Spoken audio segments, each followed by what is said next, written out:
So thus far, we have 82 data points arising from 69 enrolled patients.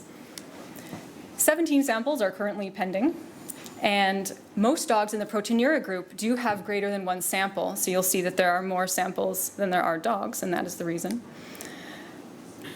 So at this point, we have 65 data points that are completed.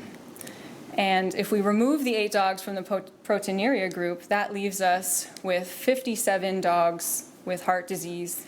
So let's just look at the data. These are all 57 dogs with heart disease that are currently enrolled.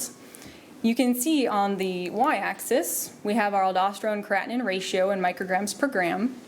And on the x-axis, we have all of our treatment groups, all of the data points arranged by these treatment groups. And these large horizontal bars represent the mean of each grouping.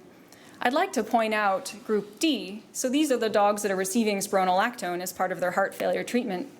You can see that they have a much higher aldosterone creatinine ratio, and that is what we would expect with the administration of a mineralocorticoid receptor blocker.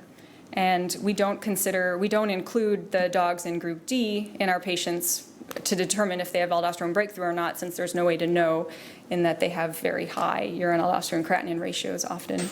So let's now focus on the 57 dogs with heart disease. So of these, 17 out of 57 were not yet on an ACE inhibitor, so we cannot evaluate them for breakthrough. And 14 were indeterminate. And what this means is that there were some values, some patients that had very dilute urine, and the laboratory was not able to give us a discrete value for their urine aldosterone creatinine ratio.